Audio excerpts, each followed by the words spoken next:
सरस्वती नमस्तुभ्यं वरदे कामरूपिणी विद्यारंभं करिष्यामि सिद्धिर्भवतु मे सदा श्रुति स्मृति पुराणानाम् आलयं करुणालयं नमामि भगवत्पादं शंकरं लोकशंकरं पुराण न्याय मीमांसा धर्मशास्त्रांग मिश्रिताः वेदाः स्थानानि विद्यानां धर्मस्य च चतुर्दश आयुर्वेदो धनुर्वेदो गान्धर्वश्चैव ते त्रयः अर्थशास्त्रं चतुर्थन्तु विद्याः अष्टादशैव ताः। ओम शांति शांति शांति। Namaste. I welcome everyone who has joined us and who's watching this video to a new series of videos brought to you by Indica Bhasha with Professor Vasant Kumar Bhattaji. A few words about the well-known professor, recipient of a certificate of honor from the President of India in 2018 for his contributions to the field of Sanskrit. Dr. Vasant Kumar Bhattaji very humbly self-identifies as a student of Sanskrit grammar. He retired as the director of the School of Languages at Gujarat University, where he was a professor of Sanskrit and the head of the Department of Sanskrit. He studied Panini's grammar under the guidance of Pandit Balakrishna Pancholi ji of Varanasi. Dr. Bhatta's areas of research have included the meta rules of Panini's Ashtadhyayi, and his expertise in manuscriptology is highly regarded. He critically edited for the first time the Kashmiri recension of the Abhijnana Shakuntalam from birchbark manuscripts in the Sharada script. Amongst his many translations include those of the Rig Veda, Nirukta, and multiple Sanskrit dramas. He is the author of about 45 books and 150 research articles. He has been the research guide for 22 PhD candidates. I could say a lot more about Professor Bhatt, but with these few words, I warmly welcome Professor Bhatt for this new series. This first video in this new series will be on Sanskrit Bhasha mein Visheshanon ka Prayog.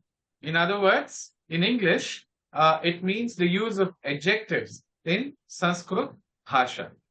I welcome you, Professor Bhatt, and if you have a PowerPoint that you would like to share, please go ahead. Thank you. Anugrahitosmi.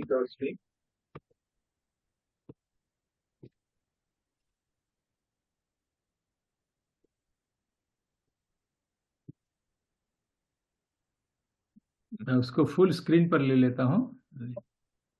हाँ, बिल्कुल। Is it okay? Yes, it's fine, Professor. It's very clear. Thank you. Nice. सर्वेभ्यो नमो नमः। Indica के द्वारा आयोजित इस संस्कृत भाषा की व्याख्यान माला में आप सबका मेरी ओर से हार्दिक अभिवादन है, स्वागत है। आज मैं आप सबके सामने संस्कृत भाषा में विशेषणों का प्रयोग इस विषय को लेकर उपस्थित हुआ हूं, और न केवल विशेषणों का प्रयोग, लेकिन वाक्य में उसकी क्या योगदान रहती है, किसका स्वरूप होता है, तात्विक दृष्टि से फिलॉसॉफिकली भी उसका क्या अंतरंग स्वरूप होता है, इन सारी बातों को मैं प्रस्तुत करना चाहता हूं। तो वाक्य में कुल मिलाकर दो संबंध व्यक्त होते हैं। यहीं से हम बात शुरू करते हैं। जैसे भगवान ने हमको दो हाथ दिए हैं, उसी तरह से वाक्य में जो पदावली होती है, उन पदावली में सुबंध दिगंत की जो पदावली होती है वाक्य में, उनमें भी दो तरह के संबंध को हम प्रस्तुत करते हैं, व्यक्त करते हैं। कोई भी भाषा का भाषक होगा, वो अपने वाक्य में प्रयुक्त जो पद होते हैं उनमें से ज्यादातर कारक पद होते हैं। कारक यानी क्रिया निर्वर्तक, क्रिया को संपन्न करने वाले जो पार्टिसिपेंट्स होते हैं, उसका क्रिया के साथ क्या संबंध होता है, वो पहले व्यक्त करता है। सबसे पहला जो संबंध होता है वो कारकों का क्रिया के साथ होता है। उस संबंध का स्वरूप क्या बनता है, तो साध्य साधन भाव संबंध होता है। जो कारक है वो साधन है और क्रिया साध्य होती है। क्रिया हमेशा साध्य कोटि में होती है, अमूर्त होती है। विभिन्न कारक मिलकर किसी एक क्रिया को संपन्न करते हैं। तो कारकों का क्रिया के साथ जो संबंध होता है वो विभक्ति प्रत्ययों से व्यक्त होता है। लेकिन जो कारक होते हैं, क्रिया निर्वर्तक होते हैं, उन कारकों का बाहर के जगत के साथ भी कोई न कोई संबंध होता ही है, जिसको व्यक्त करने के लिए भाषा में षष्ठी विभक्ति का प्रयोग होता है। यानी प्रथमा विभक्ति, द्वितीया विभक्ति, तृतीया, चतुर्थी, पंचमी एवं सप्तमी, इन सारी विभक्तियों का संबंध क्रिया के साथ होता है। लेकिन जो षष्ठी विभक्ति वाला पद होता है, उससे उन कारकों का बाहर के जगत के साथ क्या संबंध है, किस स्वरूप का संबंध रहता है, वो व्यक्त करता है। तो दो तरह के संबंध किसी भी वाक्य में आपको प्राप्त हो सकता है। उसको यदि डायग्राम के माध्यम से हम देखेंगे तो इसमें मैंने दो स्तर की रचना करके आपको दिखाई है। जैसे कि एक वाक्य लेते हैं, सीता काष्ठैः तंडुलान स्थाल्याम पचती। तो ये जो नामपद है, सीता है, काष्ठ है, तंडुल है, स्थाली है, ये सारे नामपद जो विभिन्न कारकों को व्यक्त करने वाले नाम है, यानी ये कारक समुदाय है।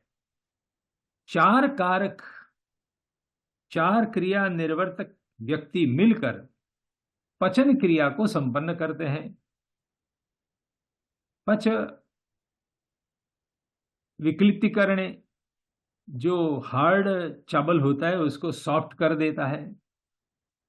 तो यहां जो पचन क्रिया है, किसी हार्ड व्यक्ति चीज को सॉफ्ट करने की जो प्रोसेस होती है, विगलन जो होता है कठिन कठोर चावल का, और उसमें से जो भात बन जाता है, उस क्रिया को संपन्न करना अभी बाकी है, वो साध्य कोटि में है। और साध्य कोटि में रही इस पचन क्रिया को साधने वाले, उसको संपन्न करने वाले जो साधन है वो है सीता, काष्ठ, तंडुल एवं स्थाली। इन चार कारकों के द्वारा पचन क्रिया को संपन्न की जाती है। तो ये जो एरो आप देख रहे हैं कि सीता का संबंध वो क्रियाजनक है, क्रिया को उत्पन्न करने वाली है। अन्य कारकों का व्यापार भी सीता पर निर्भर है, स्वतंत्र करता है। क्रिया की इच्छा पर ये पचन क्रिया होने वाली है, निर्भर है। उसी तरह से काष्ठ भी आंशिक रूप से अग्नि को जलाकर गर्मी पैदा करती है। तो काष्ठ का भी पचन क्रिया में कोई एक सहयोग होता है। उसी तरह से जो पचन क्रिया होती है उसको धारण करने वाली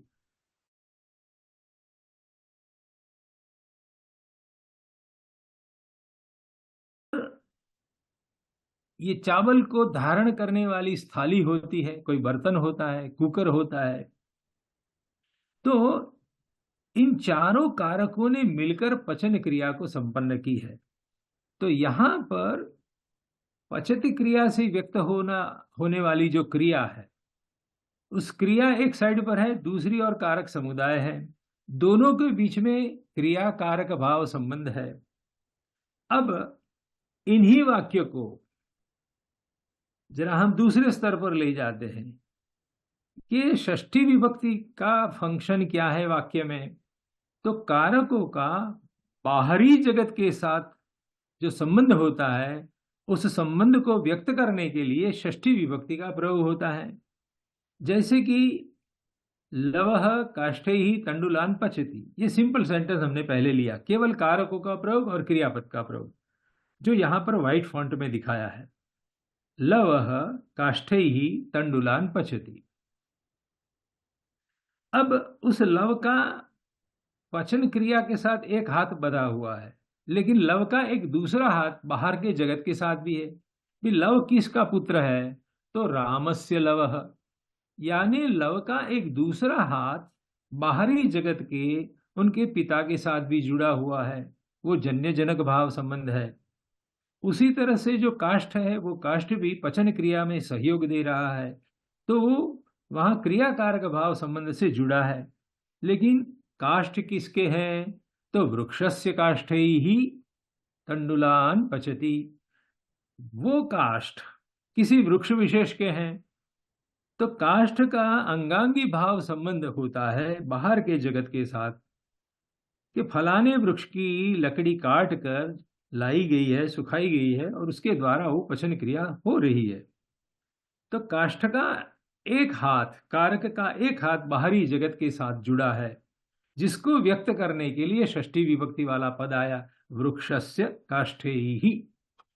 उसी तरह से लव जब तंडुल को पचा रहा है, तो कोई प्रश्न उठाएगा कि लव कहां से तंडुल है, किसका तंडुल है ये?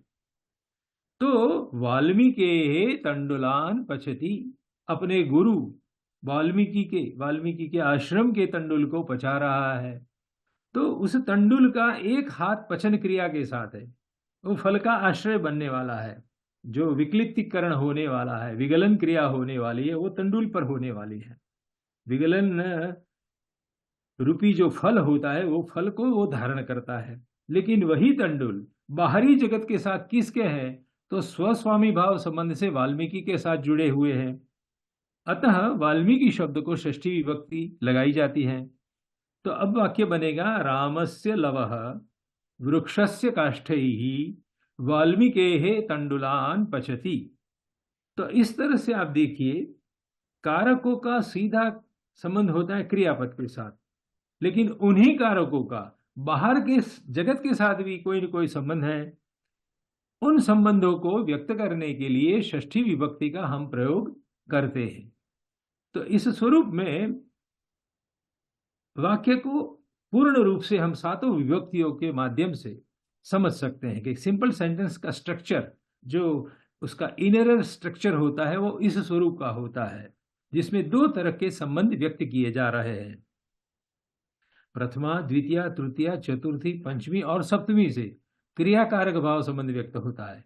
केवल षष्ठी विभक्ति एक ऐसी है जो इन कारकों का बाहरी पदार्थ, जगत के बाहर के पदार्थों के साथ क्या संबंध है, उसको व्यक्त करता है। ठीक है, अब उसमें आगे बढ़ते हैं। जैसे कि महाभाष्यकार पतंजलि ने कहा है, यहां जिज्ञासा होगी कि संबंध कितने होते हैं। तो व्याकरण महाभाष्य में पतंजलि भगवान कहते हैं, 100 षष्ठ्यर्थाः। यहां 100 से एग्जैक्ट 100 ऐसा नहीं लेना है, असंख्य सैकड़ों संबंध होते हैं षष्ठी विभक्ति के। लेकिन लौकिक व्यवहार में प्राधान्येन 3 संबंध ही ध्यानास्पद है। ये हमारे बहुत प्राचीन समय के वैयाकरणों ने हमको दिखाया है। एक तो होता है जन्य जनक भाव संबंध, जैसे कि रामस्य लवः, तो राम जन्म देने वाला है और जन्म लेने वाला कौन है? तो लवः। तो पिता पुत्र का जो संबंध है, उसको जन्य जनक भाव संबंध कहते हैं। लव जन्य है और राम जनक है। उसी तरह से वृक्षस्य काष्ठैः जो है, तो वहां पर अंगांगी भाव संबंध होता है। जो वृक्ष है वो अंगी है, और उसके अंग के रूप में डालियां जो होती हैं, ब्रांचेस होती हैं, उनमें जो लकड़ी है वो है। उसी तरह से वाल्मीकि है तंडुलान, ऐसा जब बोलते हैं तो वहां पर स्वस्वामी भाव संबंध प्रकट होता है। वाल्मीकि उसके मालिक है, तंडुल के स्वामित्व, उनका प्रभुत्व वाल्मीकि का है, और वो अपने शिष्य लव को देते हैं कि जाओ उसको पकाओ। तो वाल्मीकि है तंडुलान, वहां पर स्वस्वामी भाव संबंध है। स्वामी वाल्मीकि है और उनका स्व यानी निजी धन वो है तंडुल। एक चौथा संबंध भी होता है जो केवल व्याकरण शास्त्र में ही प्रचलित होता है, प्रयुक्त होता है, जैसे कि पाणिनि कवि अस्तेर बुहु या इको यण अचि ऐसा सूत्र बनाते हैं, तो वहां पर भी इकह पद में षष्ठी विभक्ति का प्रयोग है। अस्तेर भू में अस्ति क्रिया का षष्ठ्यंत रूप है अस्तेहे, तो वो स्थानी है और उसके स्थान में जो आदेश होता है वो प्रथमा विभक्ति में प्रयुक्त होता है। तो अस धातु के स्थान में भू धातु भू ऐसा आदेश किया जाए। और उसी तरह से अचि परे सती अच पर में रहते हुए इकह स्थाने यण स्याद, इक के स्थान में। तो यहाँ पर जो स्थान्यादेश भाव संबंध है वो षष्ठी विभक्ति से व्यक्त होता है, लेकिन ऐसा संबंध व्यवहार जगत में प्रयुक्त नहीं होता है, वो केवल व्याकरण शास्त्र के सूत्रों में ही दिखाई पड़ता है। इसीलिए प्रस्तुत चर्चा में उसको हम स्किप करके आगे बढ़ेंगे। विशेष रूप से हमारे लिए लौकिक वाक्यावली में ये तीन तरह के संबंध प्रधानतया प्रयुक्त होते हैं: जन्य जनक भाव संबंध, अंगांगी भाव संबंध और स्वस्वामी भाव संबंध। तो संबंधों के प्रकार के विषय में इतना जानना आवश्यक है। आगे बढ़ते हैं। विशेषणों का प्रयोग किन किन पदों के लिए किया जाता है? विशेषण किसके लिए प्रयुक्त होते हैं? तो नाम पदों के अंतर्गत अभी हमने जो चर्चा की उसको दूसरे शब्दों में कह रहे हैं कि कारकवाचक पदों के लिए विशेषणों का प्रयोग होता है। वाक्य में एक और क्रिया होती है और दूसरी ओर कारक होते हैं। तो ये जो विशेषण होते हैं वो कारकों के लिए प्रयुक्त होते हैं। दूसरा बिंदु है जो संबंधवाचक षष्ठ्यंत पद है उनके लिए भी विशेषणों का प्रयोग होता है। तो क और ख ये दो वाक्य में आने वाले जो भी पद है उनमें इन विशेषणों का प्रयोग हो सकता है। दूसरा बिंदु ये है कि क्रियापदों के लिए भी कुत्रचित कदाचित क्रिया विशेषणों का भी प्रयोग होता है। तो उदाहरण के रूप में ये तीनों को हम ले लेंगे कि मैथिली सीता रक्तम पुष्पम आनयति। तो यहां पर जो व्हाइट फॉन्ट में है सीता पुष्पम आनयति, that is the simple sentence. उस साधारण वाक्य में सीता नाम का जो कारक है, आनयन क्रिया करने वाली जो व्यक्ति है सीता, उसका एक हम तद्धित विशेषण बनाते हैं कि मिथिला देश की कन्या मैथिली। तो मिथिला से मैथिली शब्द बनाया यानी वो तद्धित हो गया। तो मैथिली सीता कीदृशम पुष्पमानयति, पुष्प का विशेषण हमको सुनना है। तो रक्तम पुष्पम आनयति, लाल पुष्प को ले आती है। तो यहाँ पर एक कर्ता कारक को हमने विशेषण जोड़ा और एक कर्म कारक को विशेषण जोड़ा। पुष्पम नाम का जो कर्म कारक है उसके लिए रक्तम का प्रयोग किया। सीता नाम का जो कारक कर्ता कारक है उसको हमने मैथिली ऐसा विशेषण जोड़ दिया। उसी तरह से दाशरथी ही रामः दशाननम रावणम हंति। तो यहां पर भी देखिए रामः रावणम हंति, that is the simple sentence. उनमें दो कारक है कर्ता और कर्म, उसके लिए दो विशेषण और जोड़ देते हैं कि रामः कह रामः, क्योंकि भारतीय संस्कृति में तीन राम है, बलराम भी है परशुराम भी है, लेकिन हम उसको स्पेसिफाइड कर देते हैं नहीं, दाशरथी ही रामः दशाननम रावणम हंति। दशरथ का जो पुत्र है ऐसा दाशरथी ही रामः दशाननम, दश मुख वाले रावण को मारता है। तो यहां पर कर्म का एक विशेषण बनाया और एक कर्ता का बनाया। उसी तरह से अयोध्यायाः रामः स्वस्य गृहं त्यजति, राम वनवास में जा रहे हैं तो कर्ता कारक रामः है और गृह को छोड़ कर चलते हैं तो त्याग क्रिया का कर्म है गृह। अब इन दोनों कारकों का हम विशेषण लगाते हैं कि कहाँ के राम अपने गृह का त्याग करते हैं। तो अयोध्या के यानी अयोध्यायाः। तो वहां एक निवास स्थान है और एक निवासी है। तो अयोध्या का राम अपने घर को स्वस्य गृहम त्यजति, तो गृह का एक विशेषण आगे लगाया हमने षष्ठी विभक्ति में, तो स्वस्य ऐसा भी हुआ। अब क्रियापद का भी कोई विशेषण होता है ऐसा हमने कहा है आपको, तो चौथे वाक्य में उसका आप दर्शन कर लीजिए। देवदत्त झटिति धावति, देवदत्त नाम का जो छात्र है वो बहुत स्पीड से दौड़ रहा है। झटिति धावति, बहुत शीघ्र गति से वो धावन क्रिया करता है। तो धावन क्रिया का एक विशेषण हमने जोड़ा जिसको क्रिया विशेषण कहते हैं।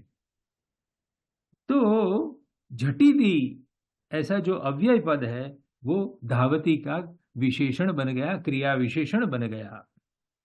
अब इसी को हम अन्य भाषा में भी देख सकते हैं कि भारतीय सैनिक जीतता है, तो सैनिक का एक विशेषण हमने लगाया। भारतीय, भारत देश का सैनिक हमेशा विजय प्राप्त करता है। हनुमान सुवर्णमयी लंका में पहुंचते हैं, तो लंका कैसी? सोने की, तो लंका का एक विशेषण हमने जोड़ दिया। मनुष्य दिक्कतों को सदैव नहीं देखता, कभी कभी अच्छा दिन भी आ जाता है। मनुष्य केवल मुश्किलियां, तकलीफ, डिफिकल्टीज को ही नहीं देखता है, हमेशा उसके जीवन में कुछ अच्छे दिन भी आते हैं। रमेश बड़े तालाब में तैरता है, तो तालाब का विशेषण, उसकी साइज हम बताना चाहते हैं, तो बड़े तालाब में नहाता है। वृक्ष पर एक भी बंदर नहीं बैठा है, तो एक संख्यावाचक शब्द का प्रयोग भी विशेषण के रूप में हम कर रहे हैं। There is not a single monkey, एक भी बंदर नहीं बैठा है। लड़कियां मोहक गीत मृदुता से गाती है, तो यहां देखिए गीत का एक विशेषण है मोहक, मनमोहक, मन को मोहित करने वाला गीत गा रही है। लेकिन गान क्रिया का एक क्रिया विशेषण हम जोड़ रहे हैं मृदुता से, very softly they are singing. तो यहां पर जो ब्लू फॉन्ट आप देख रहे हैं वो है क्रिया विशेषण, और जो येलो फॉन्ट में देख रहे हैं वो सारे विशेषण हैं। और यही बात अंग्रेजी सेंटेंसेस ले लेते हैं, तो Indian students goes to the local school, अपने ग्रामीण शाला में पढ़ते हैं। Meena saw a small house, तो एक हाउस का एक विशेषण हमने जोड़ दिया स्मॉल। और गीता रन्स वेरी फास्ट, तो यहाँ वेरी फास्ट वो रन क्रिया का क्रिया विशेषण है। ये दूसरी भाषाओं के वाक्य हम इसलिए देख रहे हैं कि ये जो विशेषण लगाने की प्रवृत्ति है वो एक यूनिवर्सल फीचर लेकर बैठी है, यानी ये केवल संस्कृत भाषा विशेष की ही व्यवस्था नहीं है। संस्कृत में जो विशेषणों की व्यवस्था है, जो विभिन्न प्रकार के विशेषणों का प्रयोग हम करते हैं, वही फीचर, वही स्वरूप अन्य भाषाओं में भी प्रतिबिंबित होता है। ये लक्षण विश्वव्यापी सभी भाषाओं में हम देख सकते हैं। उसी तरह से अभी भगवान राम का प्राण प्रतिष्ठा का संदर्भ चल रहा है, तो गोस्वामी तुलसीदास जी ने सुंदरकांड में एक चौपाई लिखी है। जो संपत्ति शिव रावण ही दिनहि दिए दशमात, सोई संपदा विभीषण ही सकुच दिनहि रघुनाथ। जब विभीषण अपने बड़े भाई रावण को छोड़कर राम की शरण में आता है, तो वहां पर भगवान श्री राम ने उसको तुरंत तिलक कर दिया और कहा कि मैं रावण को मारकर ये लंका तुम्हें सुपुर्द कर दूंगा। तो भगवान शंकर ने रावण को, दश माथे वाले रावण को जो संपत्ति दी थी वही संपत्ति रघुनाथ ने भी, श्री राम ने विभीषण को बहुत संकोच के साथ दे दी। सकुची दिन ही रघुनाथ, संकोच के साथ वो संपत्ति दी। तो यहां देने की क्रिया का विशेषण, क्रिया विशेषण है सकुची दिन ही। तुलसीदास गोस्वामी कहना ये चाहते हैं कि यदि अभी तो मैं वनवास में चल रहा हूं, यदि मेरी अयोध्या में होता तो हे विभीषण तुझे कुछ और ज्यादा दे सकता था। तो यहां तुलसीदास बड़ी चतुराई से अपने राम का महिमा दिखाने के लिए एक क्रिया विशेषण का प्रयोग करते हैं कि रघुनाथ ने वो संपत्ति दी विभीषण को जो संपत्ति भगवान शिव ने दशमाथे वाले रावण को दी थी। लेकिन रघुनाथ ने सोचा कि मैं तो शिव से भी ज्यादा दे सकता हूं यदि मैं अयोध्या में रहता। तो यहाँ सकुची जो शब्द है, संकोच के साथ मैं ये संपत्ति तुम्हें दे रहा हूं, तो ये क्रिया विशेषण का बड़ा विलक्षण प्रयोग यहाँ हमको दिखाई पड़ता है। आगे बढ़ते हैं। भाषा में विशेषणों की कामगिरी यानी फंक्शन क्या होता है, why we are using this adjective. भाषक को, किसी भी स्पीकर को अपने वाग व्यवहार में विशेषणों का प्रयोग करने की क्या जरूरत है, क्या प्रयोजन है, किस प्रयोजन को ध्यान में लेते हुए कोई भी भाषक विशेषणों का प्रयोग करता है। तो भाषाविदों ने और तार्किकों ने विशेषण का लक्षण बताते हुए कहा है कि इतर व्यावर्तकत्व विशेषणत्व। विशेषण क्या काम करता है, वाक्य में उसका फंक्शन क्या है। तो विशेष्यभूत पदार्थ को स्वजातीय अन्य पदार्थों के समूह से अलग करने के लिए विशेषण का प्रयोग किया जाता है। कोई एक समुदाय है, उस समुदाय में से आपको समग्र समुदाय का ग्रहण नहीं करना है, उनमें से किसी एक आइटम को ग्रहण करना है। तो इतर की व्यावृत्ति करने के लिए, अन्य पदार्थों को हटाने के लिए हम भाषा में विशेषणों का प्रयोग करते हैं। जैसे कि लंका दाहक वानर को पकड़कर ले आओ, रावण ने आज्ञा फरमाई। रावण कहता है कि लंका को जलाने वाला जो वानर है उसको पकड़ के ले आओ। तो यहां पर राम के सैन्य में वानरों का एक बड़ा विशाल समुदाय था। उनमें से किसी भी एक वानर को लाना नहीं है, पर्टिकुलर एक वानर जो लंका का दाहक था, लंका को जलाने वाला था। तो एक समुदाय में से किसी एक व्यक्ति को अलग करने के लिए अन्य वानरों की व्यावृत्ति करना जरूरी है।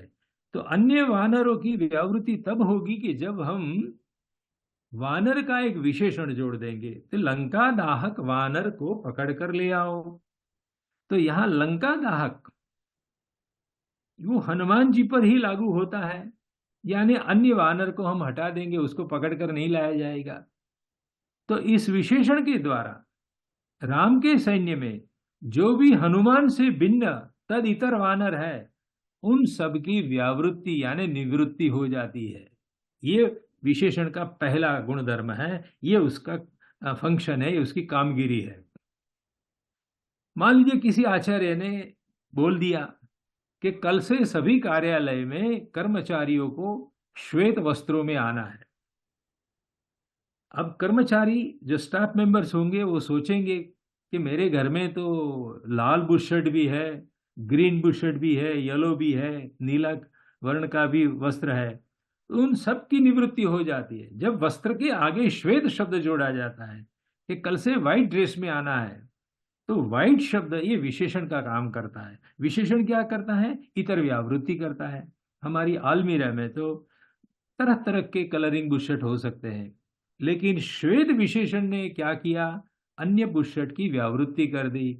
हम लाल बुशर्ट पहन के नहीं जाएंगे, हरा बुशर्ट नहीं पहन पाएंगे, येलो बुशर्ट को नहीं पहनेंगे, केवल व्हाइट का ग्रहण होता है। तो सबसे पहले आप ये याद रखिए कि इतर व्यावर्तकत्व विशेषणत्व ये उसका लक्षण है, डेफिनेशन ऑफ एन एडजेक्टिव। ये इसको बहुत बारीकी से ध्यान रखिए।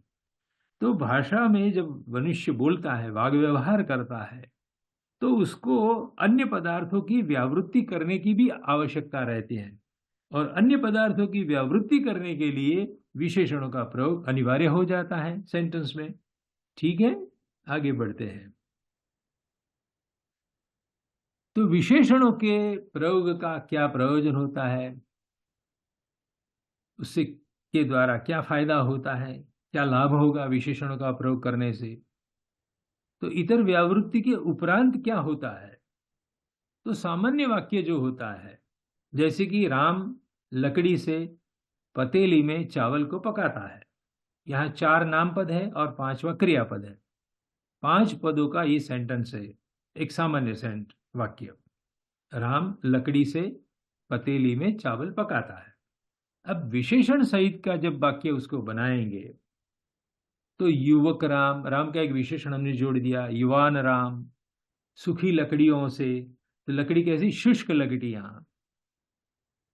पतेली कैसी? पित्तल की या सुवर्ण की या लोहे की।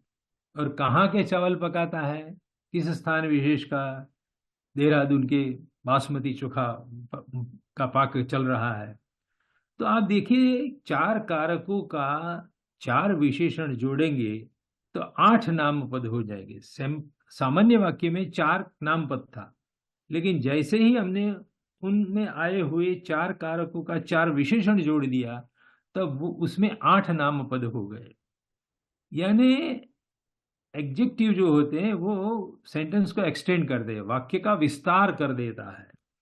निबंध लेखन के दौरान छात्रों को इसकी जरूरत रहती है कि लंबा वाक्य कैसे लिखा जाए। तो केवल कारकों का प्रयोग करने से वाक्य छोटा होता है, लेकिन जैसे ही प्रत्येक कारक के एक एक विशेषण हम जोड़ देंगे तो वाक्य लंबा हो जाएगा। उसी तरह से कवि लोग जब अपने वाक्यों में, काव्य के अंदर विशेषणों का प्रयोग करते हैं तो वाक्य विस्तार का तो आशय होता ही है, लेकिन वाक्य विस्तार के साथ साथ रस निष्पत्ति का भी प्रयोजन वो लोग सिद्ध कर लेते हैं। जैसे कि सिंपल सेंटेंस ऐसा है, भीमः गदया दुर्योधनम प्रहरति। तो यहां 3 कारक है। भीम कर्ता है, गदा करण कारक है और दुर्योधन कर्म कारक है, और प्रहार क्रिया है। तो 3 नामपद और 1 क्रियापद मिलकर कुल 4 पदों का ये वाक्य है। एकदम फ्लैट, सीधा वाक्य है। लेकिन अब उसमें हमें कुछ शौर्य दिखाना है, वीर रस का प्रादुर्भाव करना है। तो इन्हीं कारकों को एक एक विशेषण जोड़ देते हैं। जैसे कि क्रुद्धः भीमः। अब जब भीम क्रोध के साथ मारेगा तो उसमें कोई मृदुता नहीं होगी, बड़ी क्रूरता से वो झटका लगाएगा। तो क्रुद्धः भीमः। कैसी गदा?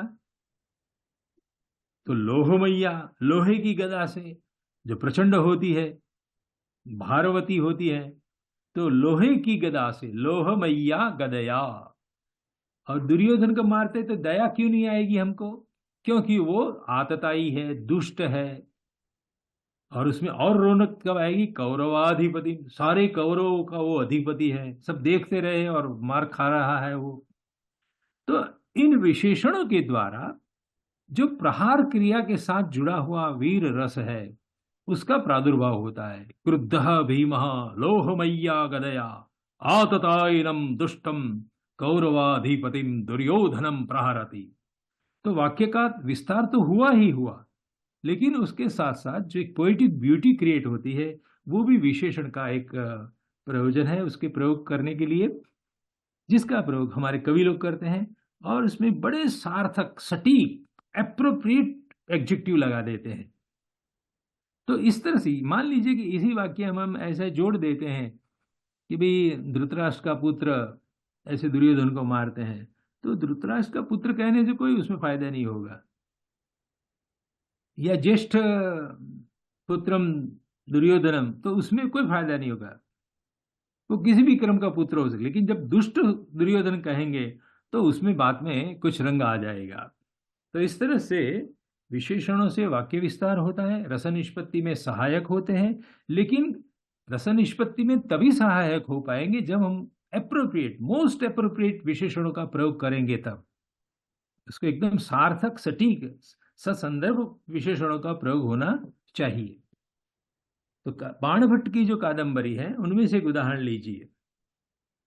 आसीद अशेष नरपति शिरः समभ्यर्चितः पाकशासनिवापरः प्रतापानुरागावनत समस्त सामंत चक्रः हरैव जितमन्मथः जलधिरिव लक्ष्मी प्रसूतिः रविरिव प्रतिदिवसोपजायमानोदयः दिग्गज इव अनवरत प्रवृत्त दानार्द्रिकृत करः कर्ता महाश्चर्याणाम् आहर्ता क्रतूनाम् आदर्श सर्वशास्त्राणाम् उत्पत्तिः कलानां प्रत्यादेशो धनुष्मताम् अग्रणी उज्जैन्या राजा शूद्रको नाम। तो यहाँ ग्रीन फॉन्ट वाले आप देखिए, राजा शूद्रको नाम आसीत।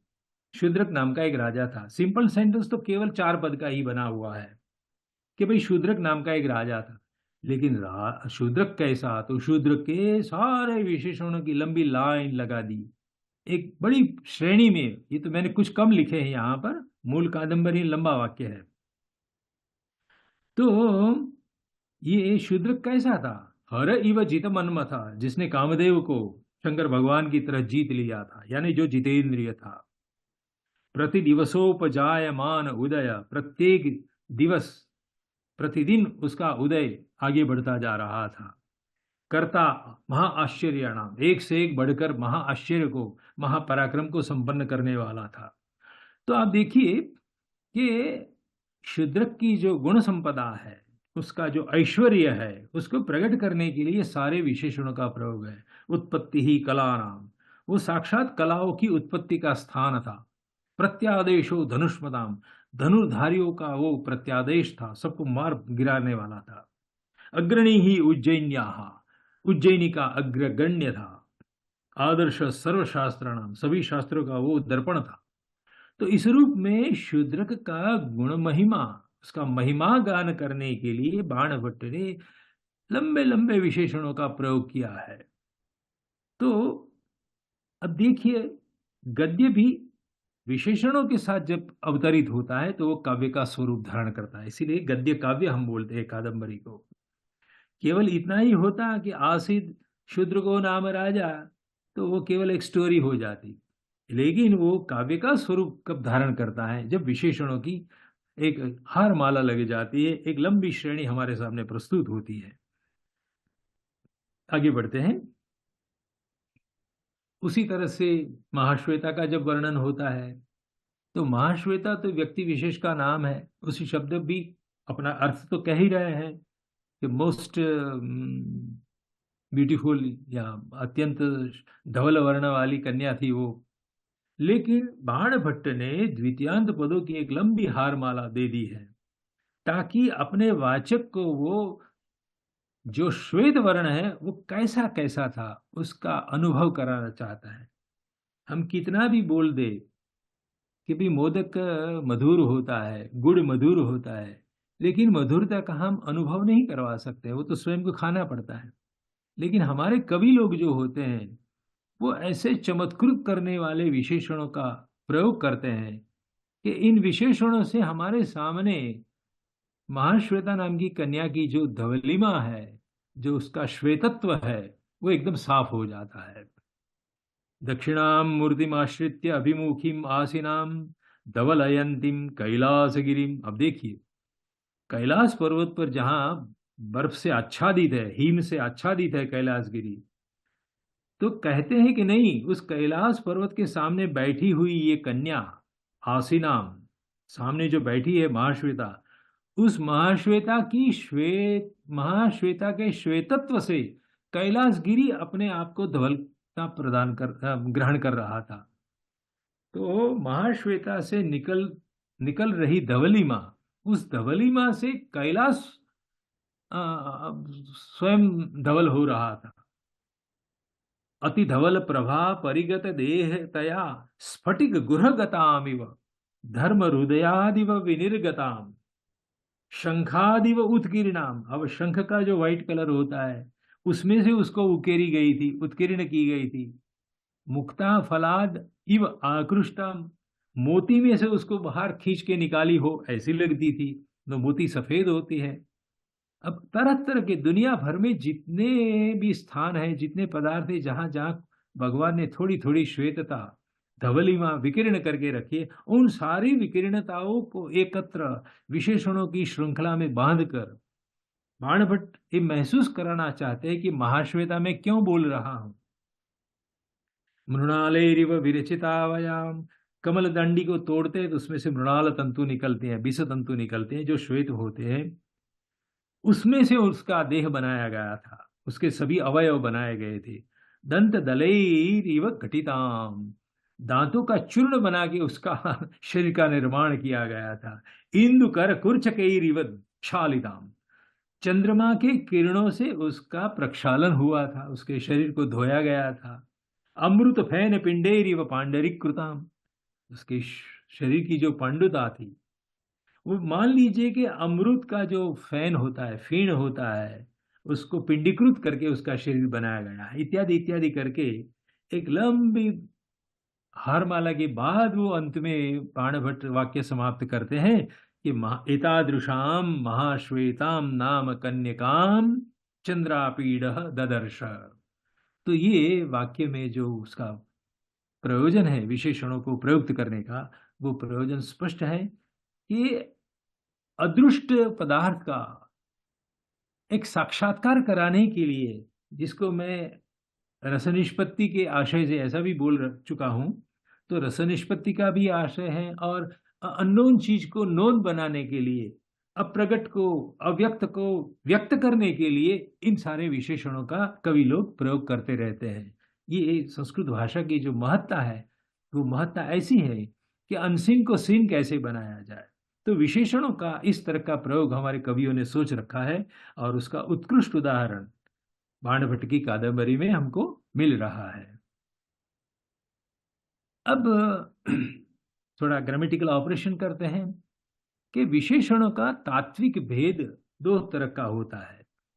एक होते हैं अभेद मूलक विशेषण और दूसरा है भेद मूलक विशेषण। उसमें से जो षष्ठ्यंत पदों के द्वारा विशेषण का प्रयोग होता है अथवा सह विना इत्यादि अव्यय के साथ संलग्न ऐसे विशेषणों का जो प्रयोग होता है वो भेद मूलक कहे जाते हैं। जैसे कि पहले भेद मूलक समझ लेते हैं, बाद में अभेद मूलक की बात करेंगे।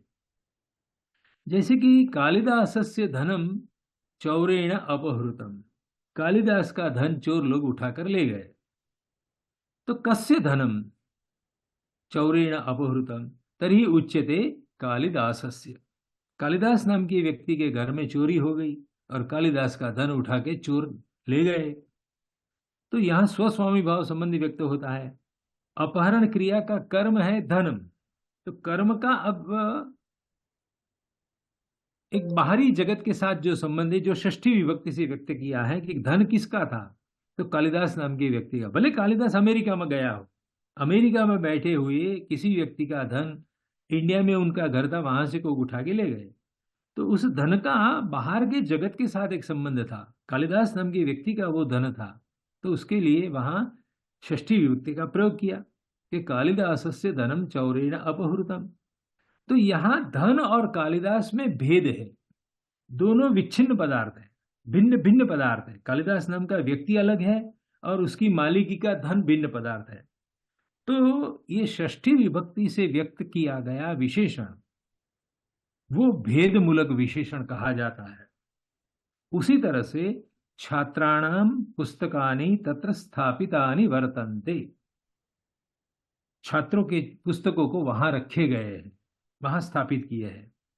तो केशाम पुस्तकानि तत्र स्थापितानि, किसके ये पुस्तक थे, तो छात्राणाम, छात्र जो क्रीड़ांगण में खेल रहे हैं और पुस्तक यहाँ क्लासरूम में पड़े हैं, कक्षा में पड़े हैं, तो पुस्तक और छात्र के बीच में एक संबंध है। तो उस संबंध को व्यक्त करने के लिए षष्ठी विभक्ति का जो प्रयोग होता है वो भेद मूलक विशेषण है, यानी छात्र अलग चीज है, अलग पदार्थ है और पुस्तक अलग पदार्थ है। तो ये षष्ठी विभक्ति में प्रयुक्त हुआ जो विशेषण है, प्रत्येक षष्ठ्यंत पद ऐसे विशेषण स्वरूप होते हैं और वो जब षष्ठी विभक्ति से प्रस्तुत होते हैं तो उसमें भेद मूलकता होती है, पुस्तक भिन्न पदार्थ है, छात्र भिन्न है। उसी तरह से रामः वनम गच्छति, ये सिंपल सेंटेंस है, उसमें रामः कीदृशः, किसकी कंपनी में रहा, किसके साहचर्य में रहा, राम वन में जा रहा है, तो सीतया सह। तो सीतया सह ये दोनों पद मिलकर राम को विशेषित करते हैं। इसीलिए सीतया सह ये पूरे पद समुदाय को मैं राम का विशेषण कहता हूं। हम हमारे व्याकरणों में इतना ही पढ़ते हैं, पढ़ाते हैं कि सह योगे तृतीया विभक्ति का प्रयोग करो, तो सह के साथ तृतीया विभक्ति का प्रयोग कर दिया। लेकिन वाक्य को यदि वाक्य के अंदर उसके गर्भ में जाकर उसका स्वरूप कहना है कि सीतया सह इन पद समुदाय का राम के साथ क्या संबंध है, तो वो राम को विशेषित कर दे, यानी राम का वो विशेषण है। सीतया सह ये पूरा राम का विशेषण है। सीता के साहचर्य में रहा राम वन में जा रहा है, उसी तरह से वृक्षः विना फलम न शोभते, बिना फूल वाले वृक्ष नहीं शोभ बिना फल वाले वृक्ष नहीं शोभते हैं। तो विना फलम ये वृक्ष का विशेषण है, लेकिन अब उसमें जो ना है कि वो भेदमूलक विशेषण है। ये सीतया सह हो या फलम विना हो, ये राम भिन्न पदार्थ है और सीता भिन्न पदार्थ है, वृक्ष भिन्न पदार्थ है, फल भिन्न पदार्थ है। तो ये भेदमूलक विशेषण हुए। लेकिन भाषा में आप देखिए, आपके लेफ्ट हैंड साइड पर मैंने 7 अभेदमूलक विशेषण दिखाए हैं। एक तो भाषा में रंगवाचक शब्दों का प्रयोग होता है विशेषण के रूप में, गुणवाचक शब्दों का प्रयोग होता है, संख्यावाचक शब्दों का, सर्वनाम वाचक, कृदंत नाम, क्रियादर्शक कृदंत नाम, तद्धितांत नाम और सामासिक शब्द, ये सारे अभेदमूलक विशेषण के रूप में कारकों के साथ जुड़ते हैं। तो अब अभेदमूलक में क्यों कहता हूं, उसको मैं समझाऊं आपको कि ये जो 7 कैटेगरी मैंने बताई है कि 7 तरह के नाम पद होते हैं जो विशेषण के रूप में तो प्रयुक्त होते ही है, लेकिन एट द सेम टाइम वो विशेषण का स्वरूप कैसा है, तो मैं कहता हूं कि वो अभेदमूलक विशेषण है। यानी कारक के अंदर वो अविनाभाव संबंध से रहते हैं। जैसे कि देखते हैं आगे, एक रंगवाचक विशेषण लेते हैं, कृष्णा गौः ब्रजमंडले विचरति। वृंदावन में एक गाय, एक गौ विचरण कर रही है, गौः विचरति। लेकिन सा गौः कीदृशी, तो कृष्णा काली गाय, कृष्ण वर्ण की गाय ब्रजमंडल में घूम रही है, विचरण कर रही है। तो गौ के चमड़ी में, उसकी त्वचा में कृष्णत्व नाम का गुणधर्म, रंग जो है कृष्णत्व रंग, वो अभेद संबंध से स्थित है। कृष्ण वर्ण को आप गौ से पृथक नहीं कर सकते हैं, वो अपृथक रूप से गौ के शरीर में समाहित है।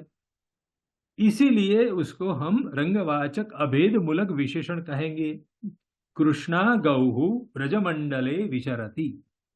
उसी तरह से गुणवाचक विशेषण देखते हैं कि भी बालकः कंदुकेन क्रीडाम करोति, बालक किसी बॉल से, कंदुक से खेल रहा है। लेकिन बालक कैसा, तो चतुरः बालः, तो चतुराई नाम का जो गुण धर्म है वो बालक के शरीर में अभेद संबंध से रहता है, बालक से पृथक, बालक के शरीर से बाहर पटुता नहीं रहती है। पटुता नाम का जो गुण धर्म है, चतुराई नाम का जो गुण है, वो बालक में अभेद संबंध से रहता है। तो ये जो गुणवाचक शब्द का प्रयोग वाक्य में होता है विशेषण के रूप में, वो अभेद मूलक विशेषण है, ऐसा भी हमें ज्ञान करना चाहिए। ऐसा क्यों ज्ञान करना चाहिए, क्योंकि उसको आगे चलकर कौन सी विभक्ति लगाना है उस पर भी हम प्रश्न करेंगे कि विशेषणों की कौन सी विभक्ति लगती है। तो जब तक हम भेद मूलक और अभेद मूलक विशेषण ऐसा क्लासिफिकेशन नहीं करेंगे, तब तक वाक्य रचना तक नहीं पहुंच पाएंगे। विभक्ति विधान क्या करना है उसकी स्पष्टता, उसकी समझदारी हम नहीं दे पाते हैं। इसीलिए विशेषणों की ये 2 भेद करना बहुत आवश्यक होता है। तो तीसरा जो अभेद मूलक विशेषण है वो संख्यावाचक सभी शब्द। क्रीडांगणे तीसरः कन्याः धावन्ति, क्रीडांगन में 3 कन्याएं दौड़ रही है। तो कन्याः कियन्त्यः, कितनी संख्या में कन्याएं घूम रही है, तो 3 संख्या दौड़ रही है। तो 3 ऐसी 3 नाम की जो संख्या है वो कन्या में, कन्या के शरीर में अभेद संबंध से स्थित है। संख्या और संख्येय के बीच में अविनाभाव संबंध होता है, अपृथक संबंध रहता है। कन्या के शरीर में 3 नाम की संख्या रहती है, संख्या संख्येय से बाहर नहीं रहती। संख्येय कौन है, जिसकी गिनती करनी है वो कौन है, कन्या है। तो कन्या के शरीर से बाहर 3 नाम की संख्या कोई बैठी नहीं होती है। 3 नाम की संख्या तो संख्येय पदार्थ यानी कन्या में अविनाभाव संबंध से, अभेद संबंध से स्थित रहती है। इसीलिए कन्या शब्द यदि प्रथमा बहुवचन में है, स्त्रीलिंग में है, तो ये तीसरा ये शब्द भी आपको बहुवचन में स्त्रीलिंग में प्रयुक्त करना पड़ेगा। उसी तरह से सभी सर्वनामवाचक शब्द ले लीजिए। ते जनाः कुत्र गताः, ये यह अत्र गर्जन्ति स्म। कल यहाँ जो गर्जना कर रहे थे, लड़ने के लिए जो लोग आए थे, वो आज कहाँ भाग गए। तो यहाँ जनाः का सर्वनाम बनाया है ते, सह तौ ते, तम तौ तान। ते जनाः, तद शब्द का तद सर्वनाम है, तद का पुल्लिंग प्रथमा बहुवचन। ते जनाः कुत्र गताः, ये यद में से ये बना, यह यौ ये यह गतदिने अत्र गर्जन्ति स्म, जो यहाँ गर्जना कर रहे थे वो कहाँ भाग गए।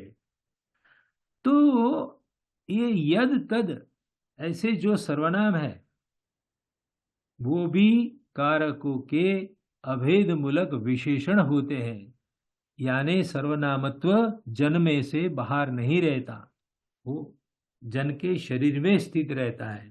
सभी सर्वनाम अभेद मूलक विशेषण होते हैं, उसी रूप में हम वाक्य में उसका प्रयोग करते हैं। पांचवा है तद्धितांत नाम। भारतीयाः प्रजाः इतः परम नावरोद्धुम शक्या। भारतीय प्रजा अब विकास करने से कोई रोक नहीं सकता है, न अवरोद्धुम शक्या। तो यहां पर प्रजा का विशेषण है भारत देश में रहने वाली। तो भारत से भारतीय बनाया और प्रजा की तरह उसको भी हमने स्त्रीलिंग में ट्रांसफर कर दिया। भारतीय प्रजा इतः परम, अब फ्रॉम द टुमारो उसको कोई रोक नहीं पाएगा, नावरोद्धुम शक्या। तो इस तरह से प्रजा में जो भारतीयता है वो अविनाव भाव संबंध से, अभेद संबंध से स्थित रहती है।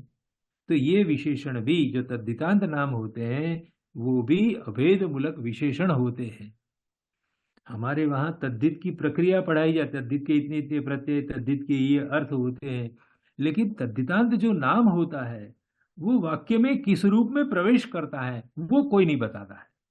वो प्रवेश होते हैं विशेषण के रूप में प्रयुक्त होते हैं। और उसमें एक और मुद्दा मैं जोड़ रहा हूं कि वो अभेद मूलक विशेषण होकर प्रवेश करते हैं, कारक के साथ वो एकदम आत्मीय संबंध के साथ तद्रूपता धारण करके वो प्रवेश कर लेते हैं। कृदंत नाम, तो क्रियापद से जो साधित नाम होते हैं वो कृदंत नाम कहे जाते हैं। जैसे कृषिकार, कुंभकार, नेता, पावक, संहारक, दाता, विजेता इत्यादि इत्यादि। उसमें आप देखिए क्रू धातु से कार बना, कृषिकार, कुंभकार। नी धातु से नेता, त्रुच प्रत्यय लगा के नेता शब्द बनाया। पुनाति क्रियापद है तो उसमें अक प्रत्यय लगा के पावक बनाया। रू हरती से संहारक बनाया, अक प्रत्यय लगाया हमने। दा धातु त्रुच प्रत्यय लगा के दाता बनाया, इत्यादि इत्यादि। तो ये सारे अभेद मूलक विशेषण के रूप में किसी भी कारक का विशेषण बनकर वाक्य में प्रवेश करेंगे। उसी तरह से वर्तमान कृदंत देख लीजिए। उड्डीयमानाय पक्षिणे शरसंधानम कर्तुम न शक्यम। उड़ते पंखी को मारना, उस पर बाण चलाना सरल नहीं होता है। It is not that much easy. जो गतिशील लक्ष्य भेद करना है वो डिफिकल्ट होता है। तो पक्षी का एक विशेषण हमने बनाया वर्तमान कृदंत में, उड्डीयमानाय, उड़ रहे पक्षी को बाण चलाना, बाण मारना सरल नहीं होता है। वह जलम पिबतु, बहते पानी को पियो। जो बंधियार पानी है, स्टैटिक वाटर है, जो बहता नहीं है, उसको पीने में खतरा है। किसी कुंड में नहा सकते हैं, पानी नहीं पी सकते आप, लेकिन नदी का जल पी सकते हैं क्योंकि वो वहन बहता है। तो जल के अंदर वहन क्रिया चल रही है। तो वहत जलम, ये जो वर्तमान कृदंत नपुंसकलिंग में जिसका प्रयोग हमने किया, तो वो जल के अंदर अभेद संबंध से स्थित है वहन क्रिया। जल से पृथक वो वहन क्रिया नहीं है, उसमें समाहित है। तो वहत जलम पिबतु। उसी तरह से भूत कृदंत देखिए। नष्टस्य धनस्य चिंता त्यक्तव्या।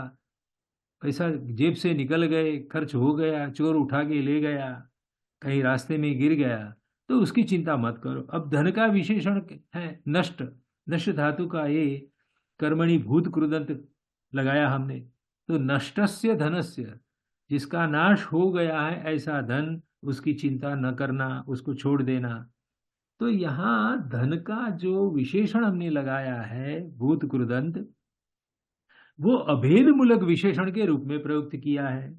उसी तरह भुक्ताय भोजनम कथम दीयते, जिसने ऑलरेडी खाना खा लिया है उसको भोजन क्यों देते हैं भैया?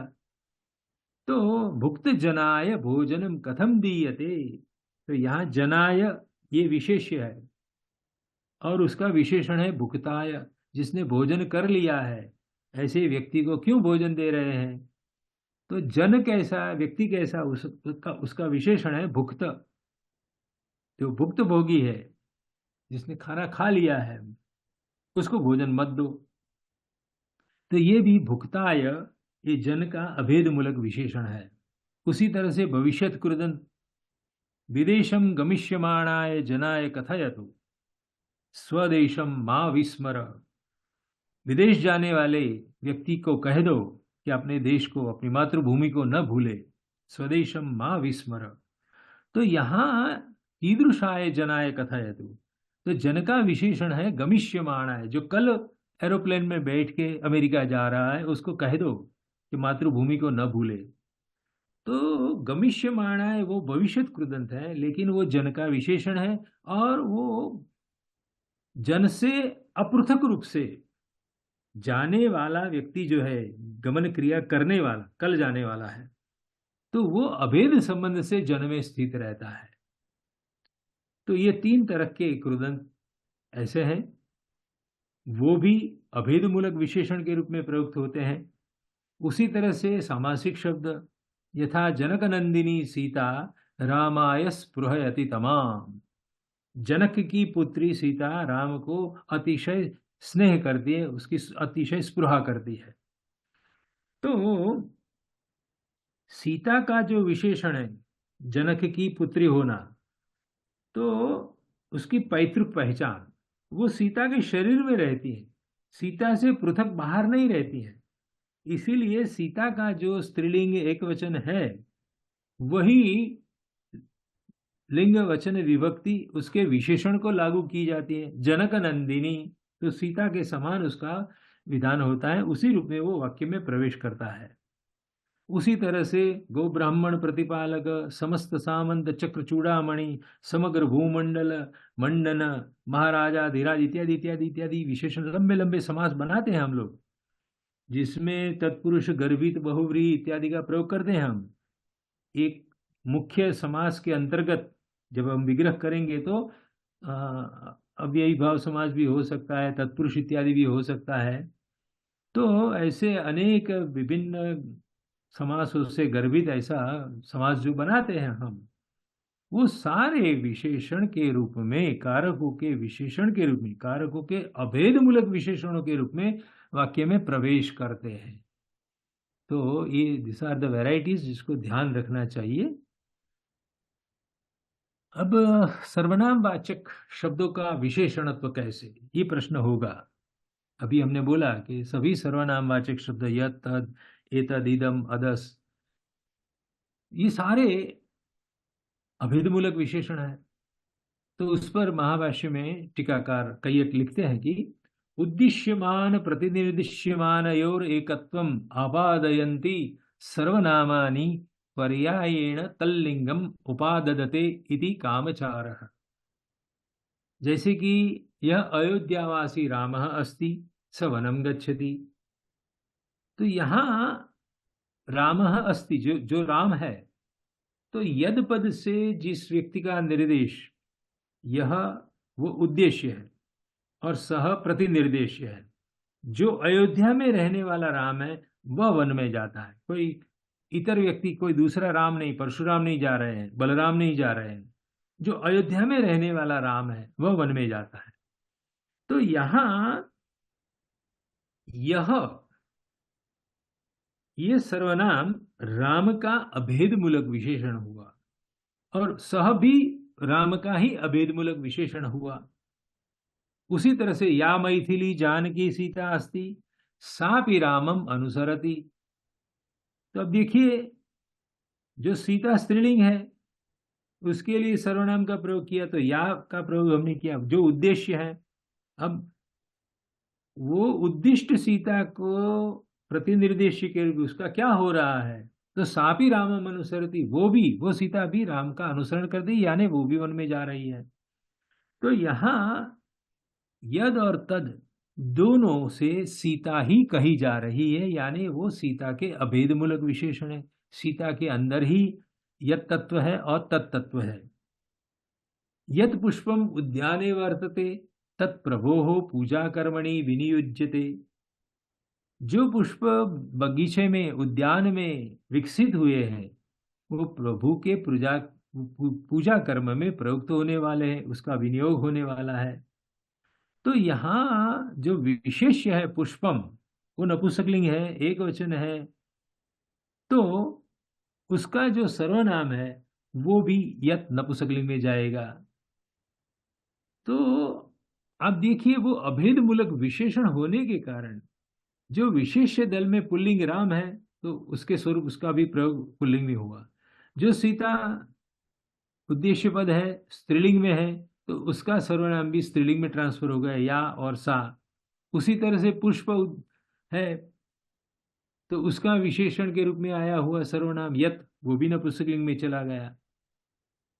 तो यानी च पुष्पाणि वने वर्तन्ते तानि सर्वाणि सायंकाले विशीर्यन्ते किंतु पूजायाम नोपयुज्यन्ते। जो वन में विकसित होते हैं वो तो वहीं पर बिखर जाते हैं, उसका पूजा में विनियोग नहीं होता है। जो हमारे घर के आसपास प्रांगण में होते हैं उसका विनियोग पूजा कर्म में होता है। तो यानी तानी यत तत्, ये सब पुष्प के विशेषण होने के कारण तत्त लिंग भाग बनते हैं। उसी लिंग को धारण कर, विशेष्य का जो लिंग होता है उसको धारण करते हैं। अब इन अभेद मूलक विशेषणों का वाक्य में प्रयोग कैसे होता है, ये छात्रों को समझने की बहुत जरूरत है। जैसे कि मैं धवल वस्त्र को देखता हूं, तो मैं कर्ता पद है, वस्त्र कर्म है, और देखता हूं वो क्रियापद है। अब वस्त्र का यानी कर्म कारक का जो विशेषण है वो है धवल वस्त्र को, व्हाइट ड्रेस को। तो जो विशेष्य का लिंग वचन विभक्ति होता है, जैसे कि यहाँ वस्त्र का है, नपुंसकलिंग है, एक वचन है, द्वितीय विभक्ति है, तो वही उसके अभेद मूलक विशेषण को लागू होंगे। विशेष्य का जो लिंग होगा, जो वचन होगा, जो विभक्ति होगी, वो कर्म कारक है, यानी द्वितीय विभक्ति आएगी। तो वो सारा गुणधर्म यानी लिंग वचन विभक्ति रूप स्वरूप जो है वो विशेषण में प्रयुक्त होता है, विशेषण में प्रवेश करता है। इसीलिए वाक्य बनेगा अहम धवलम वस्त्रम पश्यामि। और मान लीजिए कि सफेद शाटिका है, साड़ी है, तो अहम धवलाम शाटिकाम पश्यामि। विशेष्य दल में शाटिका शब्द है, स्त्रीलिंग में है, एक वचन में है, द्वितीय विभक्ति में है। तो शाटिका के जो लिंग वचन विभक्ति है वो उसके विशेषण को, अभेद मूलक विशेषण को लागू किया जाता है, धवलाम शाटिकाम, ऐसा होगा। उसी तरह से राजहंस है, नपुस पुल्लिंग है राजहंस, लेकिन अहम करता है तो राजहंस कर्म बन गया, इसीलिए द्वितीय आई। तो राजहंस कैसा, तो धवलम राजहंसम पश्यामि, मैं व्हाइट राजहंस को देख रहा हूं। तो राजहंस में रहा पुल्लिंग, एक वचन और द्वितीय विभक्ति, वो उनके विशेषण में प्रयुक्त होते हैं, धवलम ऐसा हो जाता है। तो विशेष्य वस्त्र में धवलिमा अभेद संबंध से अवस्थित है। व्हाइट कलर वस्त्र से बाहर नहीं रहता है, दो वस्तु पृथक पृथक नहीं है, दोनों एक ही है। धवलिमा और वस्त्र दोनों एक ही है। अतः विशेष्य के लिंग वचन और विभक्ति विशेषण को वही लगते हैं। ठीक है, तो विशेषणों का प्रयोग किस रूप में होता है, वो विशेष्य के लिंग वचन के अधीन रहता है, लिंग वचन विभक्ति के अधीन रहता है। ठीक है, आगे बढ़ते हैं। अभेद मूलक विशेषण का विशेष्य पदार्थ से अपृथक होना, जैसे कि नीलम कमलम सरसी शोभते, नील कमल सरोवर में शोभा धारण कर रहा है। श्वेतः अश्वः धावती, व्हाइट घोड़ा दौड़ रहा है। दमयंत्याः वदनम गौरम वर्तते, तो वदन से गौर वर्ण बाहर नहीं रहता, वदन में ही गौर वर्ण रहता है। तो वदन का जो लिंग वचन विभक्ति है वो उसके विशेषण के रूप में गौर शब्द पर लागू हो जाएगा। उसी तरह से अश्व पुल्लिंग में है, प्रथमा विभक्ति है, एक वचन है, तो श्वेतः अश्वः होगा। उसी तरह से कमलम नपुंसकलिंग है, तो कमल का जो अभेदमूलक विशेषण है नील, वो भी नपुंसकलिंग प्रथमा एक वचन में जाएगा। शोभक क्रिया का कर्ता वो है, तो नीलम कमलम सरसी शोभते। यहां पर नील नाम का रंग कमल पदार्थ में अभेद संबंध से स्थित है, अपृथक है। उसी तरह से श्वेत नाम का रंग अश्व में ही स्थित है, उससे अश्व के शरीर से बाहर नहीं रहता है श्वेत। अतः इन अभेद मूलक विशेषणों का प्रयोग करते समय हमें क्या ध्यान में रखना होगा? तो नियम नंबर 1, विशेष्य का जो लिंग वचन यानी संख्या एवं विभक्ति होगा वही विशेषण को लगाना होगा। यथा श्वेतः अश्वः धावति, उसी तरह से रणभूमौ श्वेताः अश्वाः धावन्ति, रणभूमि बहुत सारे घोड़े दौड़ रहे हैं, तो अश्वाः पुल्लिंग प्रथमा बहुवचन है, तो उसका अभेदमूलक विशेषण श्वेत भी पुल्लिंग प्रथमा बहुवचन में जाएगा। रणभूमौ श्वेताः अश्वाः धावन्ति। तो सीतायाः कोमलानि अंगानि कष्टम सहन्ते, सीता के कोमल शरीर बहुत कष्ट सहन कर रहे हैं, तो अंगानी का जो विशेषण है कोमल, वो भी द्वितीय प्रथमा विभक्ति नपुंसकलिंग बहुवचन में जाएगा। सीतायाः वरदः हस्तः हनुमतः शिरसि अस्ति, सीता जी का वरद हस्त हनुमान के मस्तक पर है, तो सीता का हाथ कैसा? वरद, वरम ददाति स वरदः, वरदान देने वाला।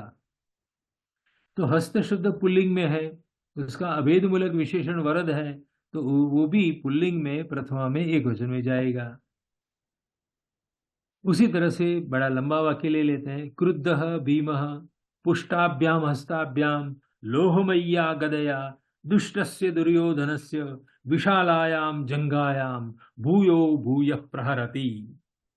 तो यहाँ सारे विशेषण जो आप देख रहे हैं ब्लू कलर में, तो गदा का विशेषण लोहमय्या, तो गदा तीसरी विभक्ति में है, एक वचन में है, तो गदया मालया की तरह, तो लोहमय्या हो गया।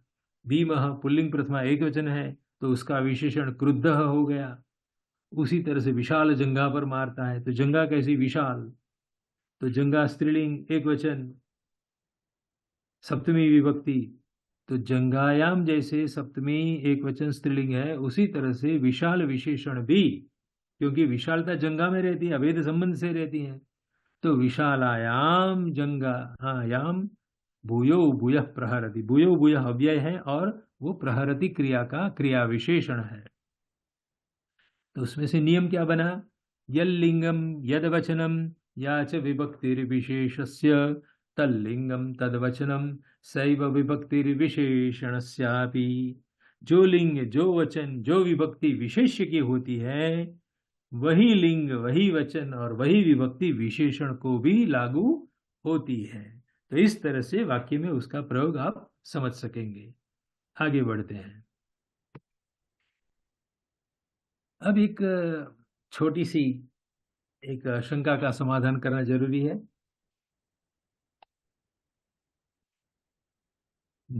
भाषा में कहीं कहीं पर ऐसे वाक्य दिखाई पड़ते हैं, वेदाः प्रमाणम। इस वाक्य की संगति कैसे की जाए? है दोनों विशेष विशेषण भाव से जुड़ा है, वेदाः प्रमाणाः ऐसा क्यों नहीं बोलते हैं हम? ये प्रश्न है। वेद जैसे पुल्लिंग प्रथमा बहुवचन में है, उसी तरह से यदि वेद को प्रमाण कहना है तो वेदाः प्रमाणम ऐसे क्यों बोला जाता है संस्कृत में?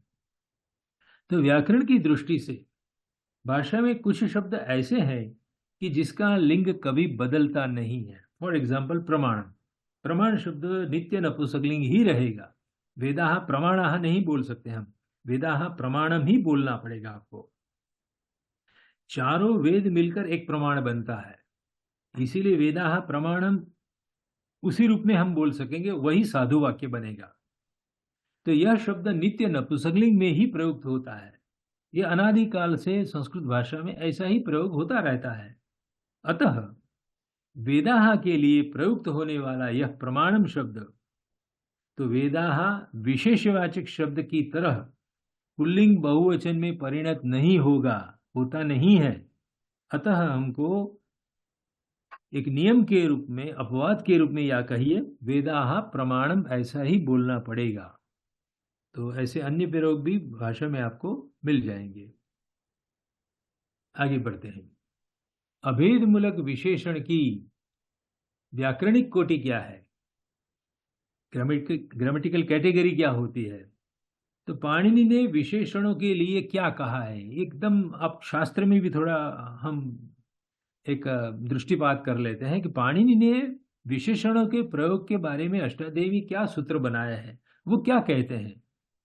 तो महर्षि पाणिनि ने अपने अष्टाध्यायी व्याकरण ग्रंथ में कारके सूत्र से कारक संज्ञाओं का निरूपण किया है, जैसे कि कर्तुः ईप्सितमं कर्म, कर्मणा यम अभिप्रैति ससंप्रदानम, तो ध्रुवम उपाय अपादानम, और उसके साथ साथ अनअभिहिते 2-3-1 नंबर के अधिकार सूत्र के नीचे उन्होंने द्वितीयादि विभक्तियों का विधान किया है। पाणिनि के अष्टाध्यायी में ये 2 प्रमुख सूत्र है, दोनों अधिकार सूत्र है। कारके का अधिकार चलता है 23 से लेकर 45 तक चलता है, और इसका 73 तक चलता है अनअभिहिते का। किंतु कहीं पर भी एक कारक संज्ञा का विधान करने वाले सूत्रों का लॉट है, दूसरा अनअभिहित के नीचे विभक्ति विधान करने वाले सूत्रों का समुदाय रखा है पाणिनि ने। किंतु कहीं पर भी विशेषणों की न तो कारक संज्ञा की गई है और न तो उनको कौन सी विभक्ति लगेगी वह पाणिनि ने प्रकट रूप से लिखा है, कहीं पर नहीं लिखा है। विशेषणों के बारे में पाणिनि ने बड़ी चुप्पी साधी है, न उनकी कोई कारक संज्ञा की है, न उनके लिए विभक्ति विधान किया है। कारण क्या है? सारांश तो यही निकला कि विशेषण के लिए एक भी सूत्र अष्टाध्यायी में कहीं से नहीं मिलता है। ऐसा क्यों है? तो उसका कारण यह है कि पाणिनि के मत से, एवं लॉजिकली स्पीकिंग ऑल्सो, तार्किक दृष्टि से भी देखा जाए तो सारे अभेद मूलक विशेषण अपने विशेष्य से यदि अपृथक है तो वो भी कारक ही है। फिर से समझिए, अभेद मूलक विशेषण अपने विशेष्य से यदि अपृथक है तो वे भी कारक ही है, इसीलिए उसके लिए कोई दूसरा सूत्र बनाने की जरूरत पाणिनि नहीं। ऐसे अभेद मूलक सारे विशेषण भी कारक ही है, प्रकट रूप से कारक है। अतः उनके विशेष्य की जो कारक संज्ञा होगी वही विशेषणों की भी कारक संज्ञा होगी। परिणामतः विशेष्य की जो कारक संज्ञा एवं जो विभक्ति, लिंग इत्यादि होंगे, वचन इत्यादि होंगे, वही विशेषण पर लागू होते हैं। तो एक लाघव प्रिया वैयाकरणा, पाणिनि बड़े लाघव प्रिय है, ऐसा जो हम सुनते हैं उसका एक निदर्श यहाँ पर भी है कि पाणिनि ने भेदमूलक अभेदमूलक विशेषण को ध्यान में लेकर, कुछ प्रकट रूप से नहीं बोलकर, अभेदमूलक विशेषण को कारक ही ऐसा समझकर उसके लिए कोई पृथक सूत्र नहीं लिखा, और इस तरह से उन्होंने लाघव सिद्ध कर दिया है। ठीक है, आगे बढ़ते हैं। श्रोतृ पक्ष में शाब्दबोध की अवस्था में विशेषण कहां पर है? तो वैयाकरण एवं नैयायिक मानते हैं कि श्रोता जब किसी भी उच्चरित वाक्य का श्रवण करता है तब वाक्यार्थ बोध की स्थिति में, एक बहुत बड़ा सिद्धांत है, आप याद रख लीजिए। जैसे हमने पहले आरंभ में आपको कहा इतर व्यावर्तकत्वम विशेषणत्वम, उसी तरह से जो श्रोता वाक्य सुनता है तो शब्दबोध की क्षण में, उस स्थिति में विशेषण कहां पर होते हैं? तो हमारे बड़े बड़े आचार्यों ने ये कहा है कि नाधिगत विशेषणा बुद्धि ही विशेष्यम अवगाहते। इस वाक्य को कंठस्थ करने की बहुत जरूरत है। नाधिगत विशेषणा बुद्धि, हमारी जो बुद्धि होती, हमारी यानी श्रोता की जो बुद्धि होती है, वो जब तक विशेषण का आकलन नहीं करती है तब तक वो विशेष्य में अवगाहन नहीं करती है। विशेष्य को बाद में वो पकड़ती है, पहले विशेषण को, क्योंकि इतर व्यावृत्ति पहले समझ लेना है। विशेषण को जब तक हमारी बुद्धि ग्रहण नहीं कर लेती है, उसका आकलन नहीं कर लेती है, तब तक वो बुद्धि विशेष्य में जाकर ठहरेगी नहीं। अर्थात श्रोता की बुद्धि जब तक इतर व्यावर्तक विशेषण का आकलन नहीं करती है, तब तक वह बुद्धि विशेषवाचक पद का अर्थ नहीं पकड़ पाती है। उदाहरणतया रघुवंश का एक वाक्य लेते हैं। कृत सीता परित्यागः स रत्नाकरमेखलां बुभुजे पृथ्वीपालः पृथ्वीम एव केवलाम। राम ने पृथ्वी का पालन किया। अब सामान्यतः राजा की दो रानियां होती हैं। पृथ्वी एक होती है, उसकी सत्ता के अधीन जो पृथ्वी हो वो उसकी एक पत्नी है। दूसरी उसकी विवाहिता जो स्त्री होती है वो उसकी पत्नी होती है। लेकिन राम ने तो सीता का त्याग कर दिया। तो कृत सीता परित्यागः स रामः, राम का ये विशेषण है, बहुव्रीहि समास है। कृत सीता परित्यागः तादृशः रामः रत्नाकर मेखला, रत्नाकर की मेखला जिस पर बांधी हुई है, ऐसी पृथ्वी को वो भोग रहे हैं। बुभुजे सब पृथ्वी पालः रामः केवलाम पृथ्वी में, क्योंकि सीता का तो त्याग हो गया है। तो उस पृथ्वी पालक यानी राम ने केवल पृथ्वी का ही भोग किया। लेकिन ऐसा क्यों? तो यहां जो राम का विशेषण कृत सीता परित्याग है, उसको पहले समझे बिना श्रोता पूरे श्लोक का तात्पर्य ठीक तरह से कभी नहीं समझ पाएगा। केवलाम और पृथ्वीम तो तब समझ में आएगा केवल पृथ्वी का भोग क्यों किया राम ने।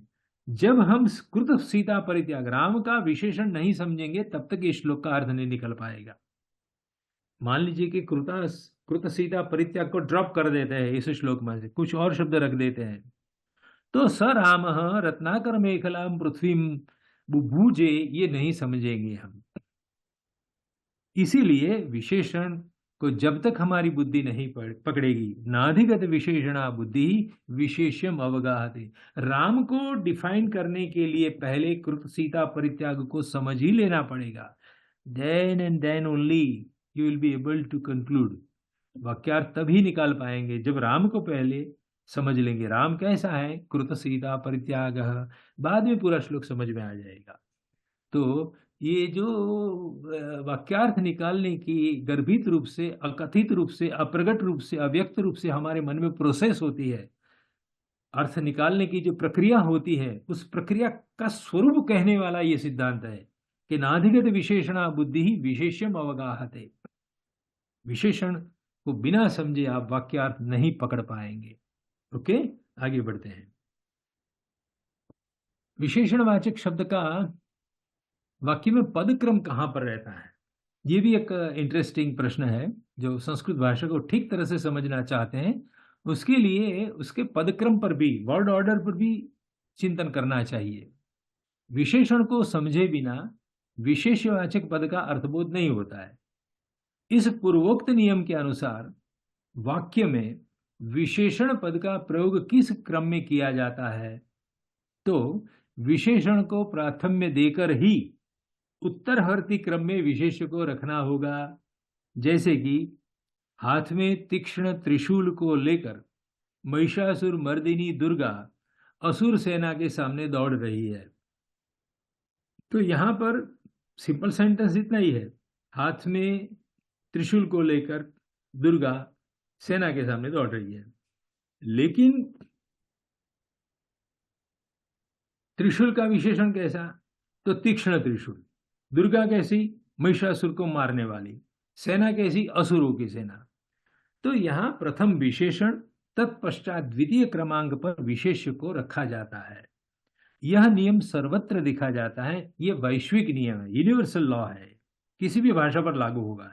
हाँ, पद्य रचना में लघु गुरु की व्यवस्था का परिपालन करने के लिए विशेषण आगे पीछे हो सकते हैं, लेकिन वाक्यार्थ बोध की स्थिति में तो हम उसको पहले समझेंगे, तत्पश्चात ही विशेष्य को लेंगे।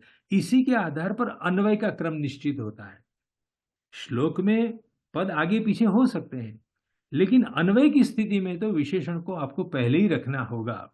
क्योंकि जब तक आप उसको नहीं समझेंगे तब तक विशेष पर नहीं जा सकेंगे, तब तक वाक्यार्थ नहीं बनेगा। तो this is the situation of word order. अब देखिए, रघुवंश में रघुवंशी राजाओं का वर्णन करने वाला एक लंबा कुलक जिसको कहते हैं, श्लोकों का कुल समुदाय। सो हम अन्वयम बख्शी, येलो अक्षर वाले देखिए, कालिदास कहते हैं कि मैं रघुवंश का वर्णन करूंगा।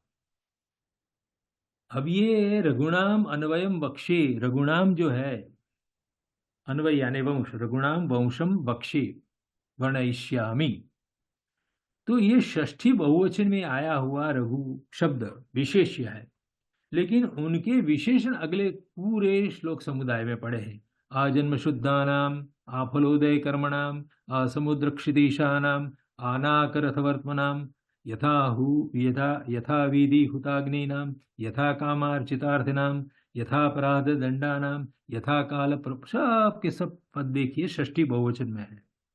मितभाषिणाम, गृहमेदिनाम, विषयैषिणाम, अभ्यस्त विद्यानाम, विजुगीषणाम, मुनिवृत्तीनाम, तनुत्यजाम, सब के सब रघुनाम के विशेषण हैं। तो षष्ठ्यंत पदों से बने विशेषणों का प्रयोग करके महाकवि कालिदास ने ये 4 श्लोकों का एक कुलक बनाया है। उसमें सिंपल सेंटेंस आप देखेंगे तो सिंपल सेंटेंस तो केवल इतना ही है कि सो हम रघुनाम अन्वयम बख्शे, this is the simple sentence.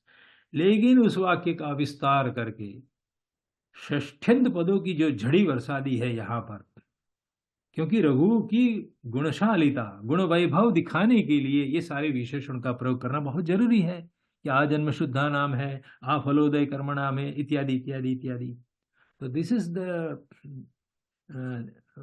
The law for constructivity. एक श्लोक समुदाय बनाने का जो एक नियम कालिदास के दिमाग में चल रहा है वो व्याकरण मूलक नियम है। विशेषणों के बाहुल्य से भरा हुआ श्लोक देख लेते हैं। संस्कृत में प्राधान्य न श्लोक का स्वरूप, किसी भी श्लोक का यदि आप एनालिसिस करेंगे तो उस श्लोक का जो पृथक्करण होता है वो मेरी दृष्टि से उद्देश्य, प्रतिनिर्देश्य, क्रियापद, दैट्स ऑल, उसमें एक वाक्य बन जाता है। जैसे कि यहाँ पर या सा माम पातु, जो ऐसी ऐसी सरस्वती है वो मेरा रक्षण करे। तो यहाँ पर यद सर्वनाम से उद्देश्य का निर्देश है, किसके बारे में हम बात करना चाहते हैं। प्रतिनिर्देश्य कौन है, तो वो सा है। सा कौन, सरस्वती, और बाद में क्रियापद पातु, और उसका पातु क्रिया का कर्म है माम। तो या कुंदेन्दु तुषार हार धवला, या शुभ्रवस्त्रावृता,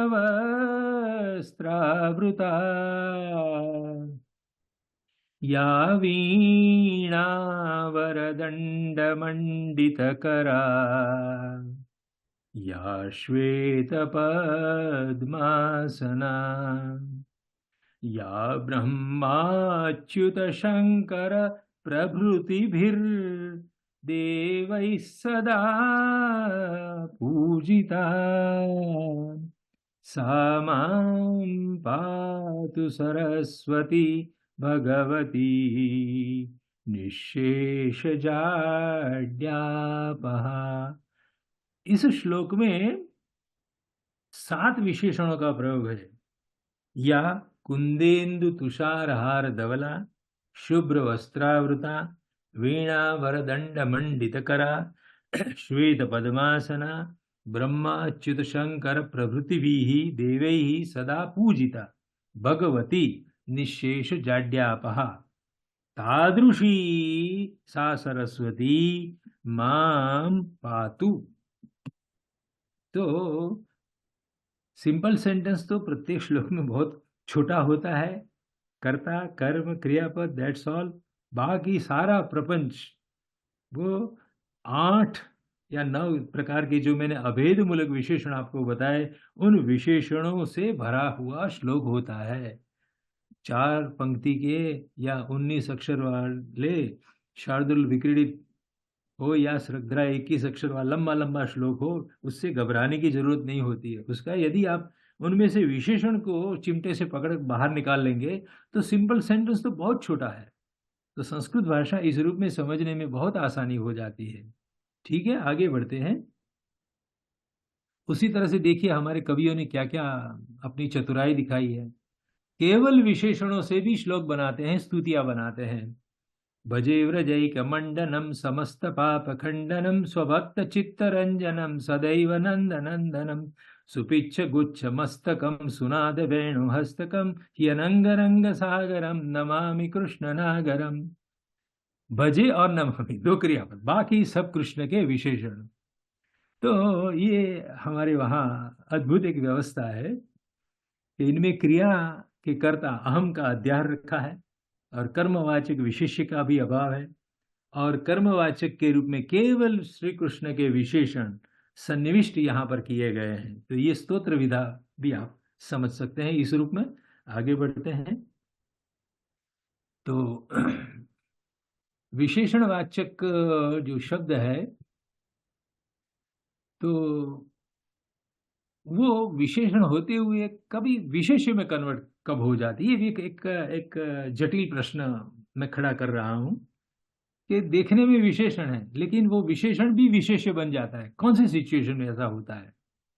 जो उद्देश्य होता है वह विशेष्य हो जाता है, वो विशेष होता ही है पहले से। जो उद्देश्य होता है वह विशेष्य होता है। जैसे शूरः रामः हन्ति, शूरवीर राम रावण का हनन करते हैं, तो यहां उद्देश्य राम है, ठीक है, और जो उद्देश्य है राम वो विशेष्य है, और विशेष्य भूत राम का विशेषण कौन है? शूरः है, ठीक है। अब ऐसे सेंटेंस लेते, कृष्ण सर्पः वृषम अपहरति, काला सांप जल्दी से दौड़ता है। इस वाक्य में सर्पः विशेष्य है, सर्पः अपसरति, तो अपसरण क्रिया का कर्ता सर्प है, और सर्प में अभेद संबंध से काला रंग रहता है, इसीलिए कृष्ण वो वर्णवाचक अभेद मूलक विशेषण है। तो सर्प का जो पुल्लिंग प्रथमा एक वचन है वो कृष्ण विशेषण को लागू हो गया। कृष्ण सर्पः वृषम अपसरति, और कृष्ण पद सर्प का विशेषण है, ठीक है। लेकिन जब अपसरति क्रियापद को हटाकर सर्पः कृष्णः अस्ति बोलते हैं तो वहां पर कृष्ण जो पहले वाले वाक्य में विशेषण था वो अब उद्देश्य दल में आ जाने से विशेष्य बन गया। तो यहां जो कृष्ण पद विशेष कहा जाता है क्योंकि वह शब्द अब विधेय दल में आ गया है। अत्र सर्पम उद्देश्य कृष्णत्व निवेद्यते, सर्पम उद्देश्य कृष्णत्व। सर्प कैसा? तो काला, तो काला रंग कहना है हमें, तो काला रंग जो कहना है वो उद्देश्य दल में आ गया, वो विशेष्य बन गया और सर्प उसका विशेषण बन गया। इस दृष्टि से निम्नोक्त श्लोक में उद्देश्य विधेय भाव बदलने से श्लोकार्थ सर्वथा बदल जाएगा। एक श्लोक ऐसा मैं प्रस्तुत करता हूं जिसका उद्देश्य विधेय भाव बदल देते हैं तो एक ही श्लोक में से दो अर्थ निकलेंगे। मुखम करोति वाचालम पंगुम लंघयते गिरिम यत् कृपा तमहम वंदे परमानंदम माधवम। यस्य परमानंदस्य यस्य माधवस्य कृपा किम करोति? मुखम वाचालम करोति, जो मूंगा व्यक्ति है उसको बोलने वाला बना देता है, जो पंगु है पैर टूटा हुआ है, पैर कट गया है, वो भी पर्वत को लांघ जाता है, पर्वत पर चढ़ जाता है। तो यहां माधवस्य कृपा मुखम वाचालम करोति, तो मुख जो है उसमें उद्देश्य विधेय भाव आप बदल दे तो यदि कोई व्यक्ति बकबक करता है, बकवास करता है, बहुत बोलता है, तो माधवस्य कृपा वाचालम मुखम करोति, ऐसा एक नया अर्थ निकलेगा उसमें से। उद्देश्य विधेय भाव बदल देने से यहां देखिए मुखम और वाचाल दोनों शब्द विशेषण के रूप में प्रयोग हो सकते हैं। वाचाल शब्द भी विशेषण गुणवाचक है, मुख शब्द भी विशेष गुणवाचक शब्द है, दोनों विशेषण है। फिर भी उद्देश्य विधेय भाव बदलने से वाक्यार्थ बदलता रहता है। मुखम वाचालम करोति या वाचालम मुखम करोति। तो एक फैंटास्टिक सिचुएशन ऐसी भी है कि जिसमें विशेषण को आगे पीछे कर देने से, उद्देश्य विधेय भाव उसका बदल देने से वाक्यार्थ या श्लोकार्थ बदल जाता है। ठीक है, तो आगे बढ़ते हैं। अब निष्कर्ष रूप से हम अंतिम चरण पर हैं। निष्कर्ष रूप से कहा जा सकता है कि भाषा में विशेषण का प्रयोग इतर व्यावृत्ति के लिए किया जाता है। जब तक विशेषणवाचक पद का शब्दार्थ आत्मसात नहीं होता है, तब तक श्रोता की बुद्धि विशेष्य का अर्थ ग्रहण नहीं कर सकती है। शब्दबोध की प्रक्रिया में यही नियम सदैव सक्रिय रहता है। नाधिगत विशेषणा बुद्धि ही विशेष्यम अवगाहते। अतः वाक्य में विशेषण का पद का उपस्थिति क्रम पहला ही रहता है और तत्पश्चात विशेषवाचक पद का प्रयोग किया जाता है। यह वैश्विक नियम है। केवल विशेषणों के प्रयोग से कविता बन सकती है, लेकिन विशेषण का प्रयोग किए बिना शायद ही कविता बन पाएगी। विशेषण का विनियोग न केवल वाक्य विस्तार के लिए किया जाता है, परंतु वह रस निष्पत्ति का एक प्रधान द्वार भी बन सकता है। तो इतना कह के मेरी वाणी को मैं विराम देता हूं। इंडिका ग्रुप ने मुझे जो मौका दिया, इसके लिए मैं आप सबका धन्यवाद करता हूं। सर्वेभ्यो नमो नमः। Thank you so much, Professor Bhatta, for the very detailed explanation, not just grammatical, but also philosophical, on the use of adjectives in Sanskrit Bhasha. I hope whoever joined us for this video have benefited from this very detailed exposition by Professor Vasant Kumar Bhattaji. And I look forward to you joining us for the next video in this series with him. Thank you so much, Professor Bhatta. We will come back to record the next. Namaste. नमस्ते।